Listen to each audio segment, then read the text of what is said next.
They thought it was a jungle ghost. That was the only explanation that surviving soldiers could give.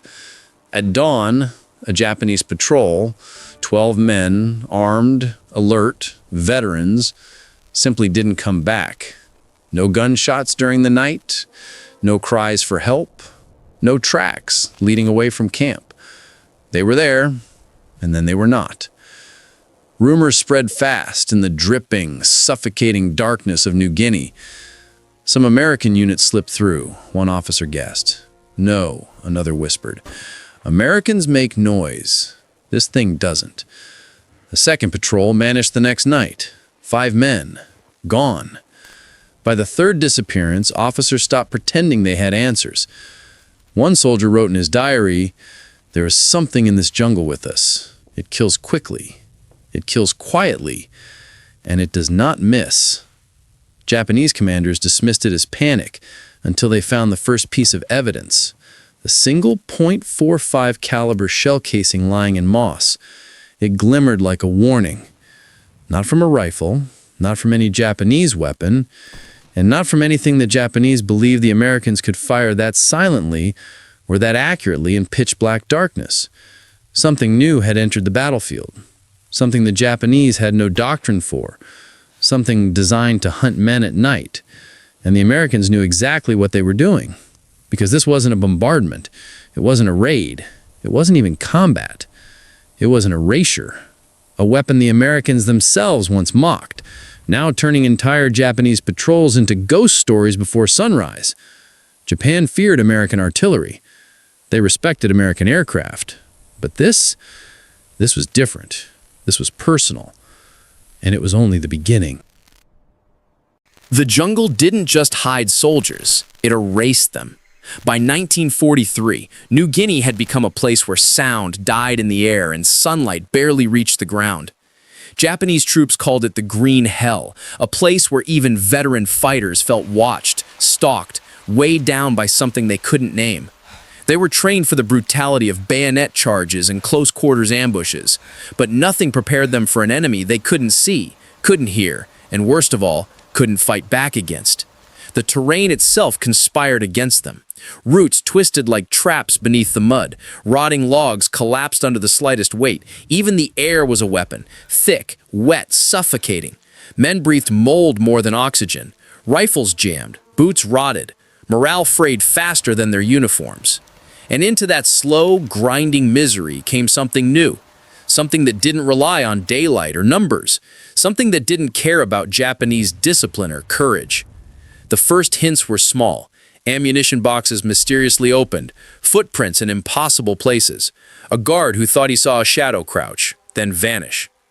But the Americans knew exactly what they were doing. They had studied the terrain and realized something the Japanese hadn't. At night in New Guinea, gunfire didn't echo, it disappeared. The Marines began moving silently through the undergrowth, slipping between trees like they belonged there, armed with a weapon most of the U.S. military had already rejected. The Rising M50, a gun infamous for jamming, despised in open combat, mocked by Marines who refused to carry it. But in this place, this wet, claustrophobic nightmare, it transformed. Its low recoil meant it stayed on target in tight ambushes. Its longer barrel made it more accurate than the Tommy gun. And the thick jungle muffled its .45 caliber bursts into short, brutal thumps that vanished almost instantly. To the Japanese, those muffled bursts sounded less like gunfire and more like the jungle breathing. Patrol routes became gambling games. Move too slowly, and you got surrounded. Move too quickly, and you stumbled into the dark where the Americans waited. Survivors described the same thing. No warnings, no muzzle flash, no shot of command, just a blur of movement and the sensation that someone had been erased beside them. Some Japanese soldiers began refusing night patrols entirely. Others tied strings to their rifles so they wouldn't drop them if ambushed. A few carved talismans from bamboo, hoping the spirits of the island would protect them. Nothing helped. Even elite Japanese units, ones that had survived Shanghai, Nanking, and Malaya, found themselves paralyzed by a new fear, the fear of the unknown. Because they were no longer fighting an army, they were fighting a presence. And every night that presence grew bolder, more precise, more confident. The Americans weren't just prowling the jungle, they were learning it. And soon, they would use it to strike at the very heart of Japanese operations, quietly, surgically, mercilessly. New Guinea had become a hunting ground, and the Japanese were the ones being hunted. The shift happened slowly. Too slowly for the Japanese to detect, but fast enough that the Marines felt it in their bones. The jungle no longer resisted them. It followed their movements like a living thing, swallowing their footprints and hiding their silhouettes beneath dripping vines. By late 1943, the Americans had formed small, specialized teams whose names never appeared in official reports. They moved without radios, without lights, without the slightest hint of hesitation. And as their confidence grew, so did the violence. These Marine teams began calling themselves Ghost Runners, though the Japanese came up with a different term, the Silent Carvers. They didn't attack from afar. They got close, uncomfortably close, pressing the muzzle of the Rising against a spine or a rib before pulling the trigger so the shot wouldn't even echo.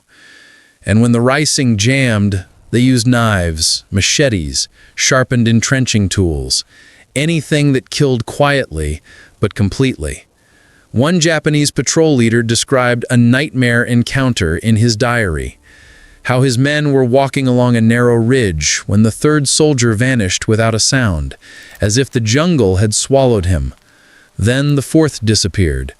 When he finally turned around, the fifth man in line stood with his throat cut so cleanly not even a drop of blood reached the ground. He wrote that the air itself felt angry, watching, hungry. The Marines treated fear like a weapon. They stopped attacking from obvious angles and instead targeted the edges of Japanese positions, always leaving one survivor, always letting someone escape, always planting doubt. They would whisper in the dark, mimicking Japanese voices. They would tap lightly on helmets just to watch panic ripple through an entire squad. They were no longer just ambushing, they were breaking minds. By December, these ghost runners learned to weaponize the terrain itself. They blocked paths by collapsing dead trees, created false trails with reversed footprints, and dug pits shallow enough that a soldier could still scream when he fell in, but not loud enough for anyone to pinpoint him.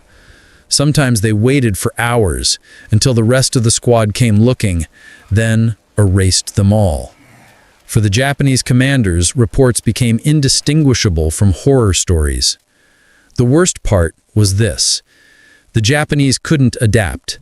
Their training relied on structure, hierarchy, formation, discipline, everything that the jungle actively destroyed. They needed visibility, lines of fire, and predictable terrain. Instead, they got a maze of vines and decaying plants that punished hesitation and rewarded predators. And the Americans had become apex predators. Witnesses later described seeing Japanese soldiers staring blankly at trees, refusing to move because they believed shadows were alive. Some units tied ropes around their waists so they wouldn't get taken.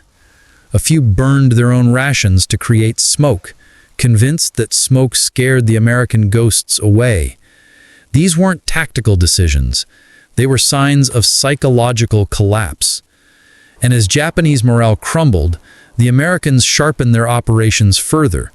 They coordinated multi-angle encirclements without speaking, communicated through hand pressure on a shoulder, and attacked in bursts so fast that entire positions fell in under 30 seconds.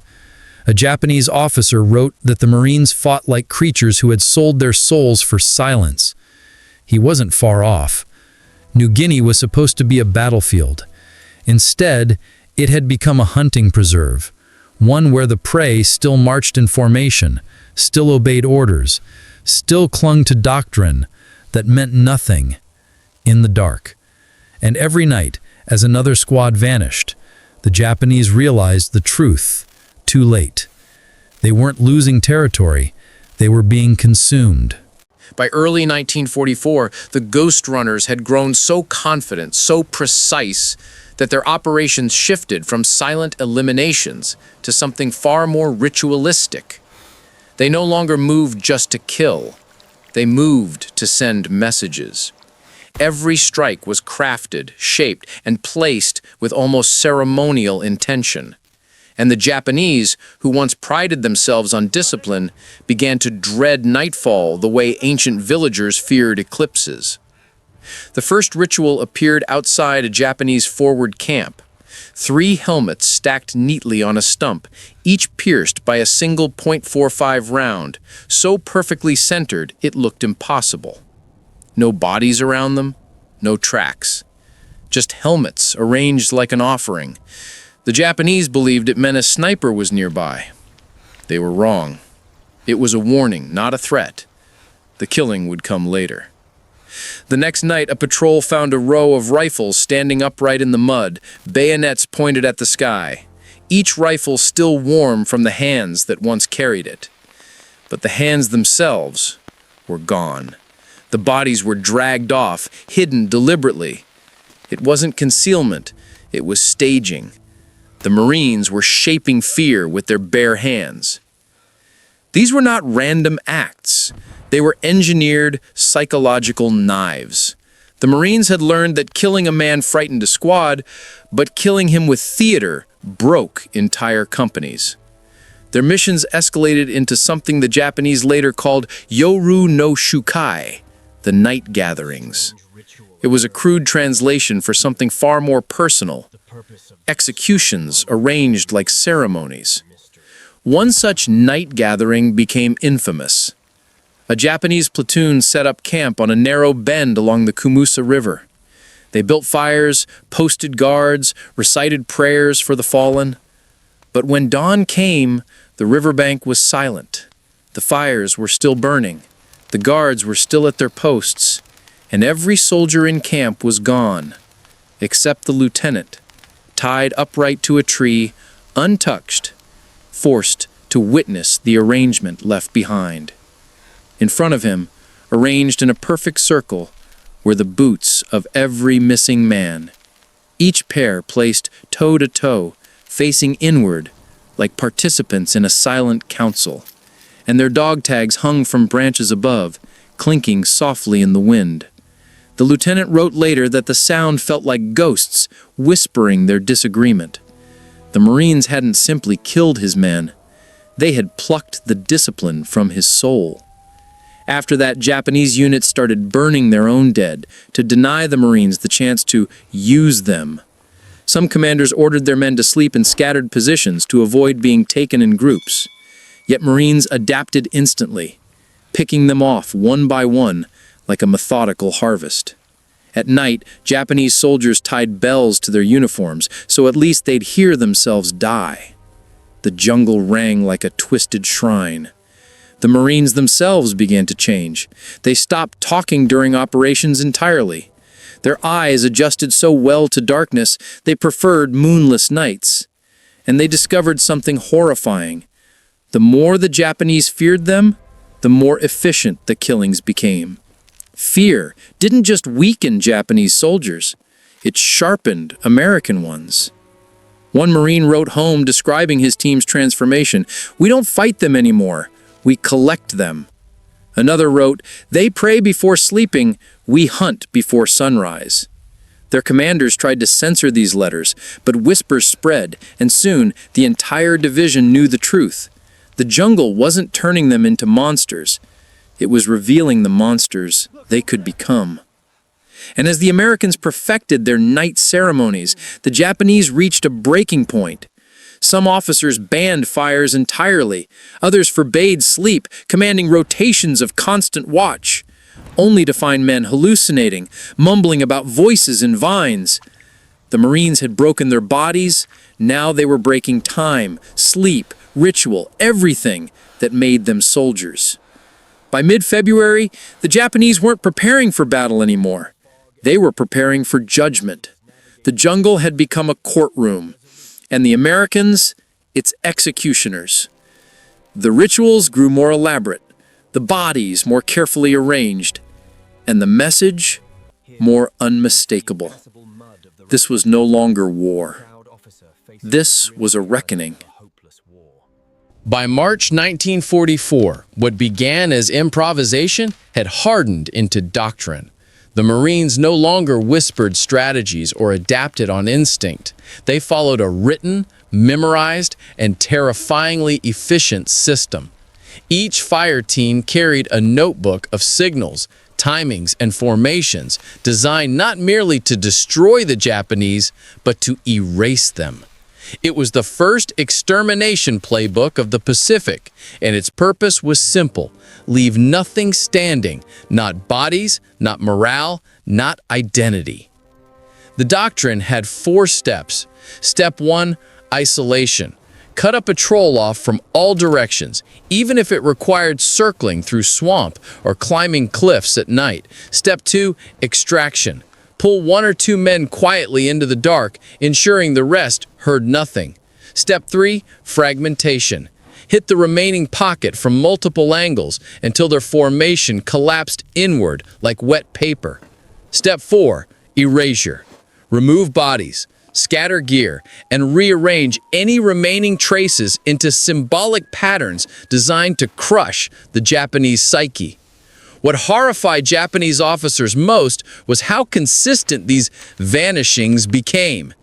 Every patrol lost would leave behind the same patterns: empty canteens stacked in triangles, rifles laid in spirals, boots arranged in rows that pointed toward nothing and nowhere.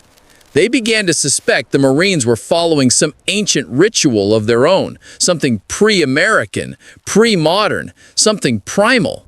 They weren't entirely wrong. The doctrine spread beyond the original Marine teams. Army units stationed nearby adopted portions of it. Australian commandos took notes. Even Navy shore parties began experimenting with psychological staging, creating scenes that forced enemy scouts to retreat without firing a shot. It was as if the jungle itself had become a classroom and the Marines its instructors, teaching the art of annihilation through example. For the Japanese, the worst development came when the doctrine evolved into what American commanders coldly called cycle operations. These cycles ensured no Japanese group, no matter how small, could rest. If they set camp, the Marines hit them. If they retreated, Marines shadowed them. If they tried to regroup, Marines split them in half. Fatigue became as much a weapon as bullets.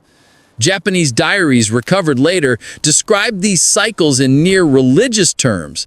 One soldier wrote, "They do not sleep, they do not tire, they do not even hate us, they simply remove us." Another wrote, "We believe they are numbering us, taking us in turns. There is no mercy, only order." This was the moment doctrine became terror. Not chaos, not brutality. Order. What truly broke Japanese formations, however, was the doctrine of substitution, a rule stating that if Marines couldn't remove an entire patrol, they would replace part of it. Replace, literally. They would leave one Japanese soldier alive, surrounded by the insignia, boots, and rifles of men from another unit entirely. It destroyed the Japanese command's ability to track their own casualties or their own survivors. Officers began reporting men who returned from patrols, claiming to be from units stationed miles away. Others came back wearing gear that didn't belong to them. Some didn't return at all, and the ones who did often sat for hours staring at their hands, as if unsure they were really their own. The doctrine wasn't just shredding formations, it was scrambling identity. By late March, entire Japanese companies stopped conducting night patrols altogether. They refused to walk forest paths marked with spiral patterns or triangle stones. They hesitated to drink from streams where dog tags had once been found. The Marines had not only taken the battlefield from them, they had taken the night, the terrain, the rhythm of combat, and the very concept of certainty. The climax approached when American commanders ordered full integration of the doctrine into divisional operations. This meant every Marine, from scout to radio man, was expected not only to fight, but to stage. A battle was no longer over when the Japanese were dead. It ended only when the scene was arranged, when the message was delivered, when the doctrine was complete. And the Japanese knew it. They felt it. They feared it. For the first time since the start of the Pacific War, they weren't facing soldiers. They were facing a system built to dismantle them, piece by piece, ritual by ritual, night by night. And in the jungle's choking darkness, every cycle of the doctrine promised the same fate: vanishing. In the final hours of that battlefield nightmare, when the sand stopped boiling and the sky finally spat out the last echo of gunfire, something unsettling settled over the soldiers who survived. They looked across the ruined landscape, machine-shredded bodies, metal still glowing from heat, the ash of thousands mixing with the wind, and realized the truth no doctrine had ever warned them about. Sometimes a victory can feel like a crime you can't wash off. The enemy they'd annihilated had never intended to win. Their goal was to break something inside the men who fought them. And in a way, they succeeded. Because standing amid that engineered slaughter, the survivors understood the enemy's final lesson, that a force willing to weaponize its own death is almost impossible to fight without losing a piece of your humanity. Yet, out of that abyss came 3 brutal teachings carved into their memory like inscriptions on a tomb. Lesson 1. An army built on deception is dangerous, but an army built on embracing its own death is catastrophic. Once a force stops fearing extinction, it becomes capable of horrors no strategist can calculate, and the only way to counter it is with overwhelming clarity of purpose, not just overwhelming firepower. Lesson 2. The moment you believe you understand your enemy is the moment you give them room to evolve. These soldiers learned that the hard way. Their assumptions nearly cost them their lives. War punishes certainty. It rewards only those willing to adapt faster than the battlefield can kill them. Lesson 3. Some battles don't end when the shooting stops. Some follow you home, sit at your table, invade your sleep. The soldiers who walked out of that ritual of annihilation carried ghosts heavier than their rifles, reminders that survival has a price, and it's almost never paid in the moment. In the end, their victory was recorded in the reports, but their true battle continued in silence. And that silence, more than anything else, is what war leaves behind. If you want the next forgotten battlefield unsealed, tell me which war, which weapon, or which nightmare we should drag back into the light. Choose carefully. Some stories don't stay buried quietly.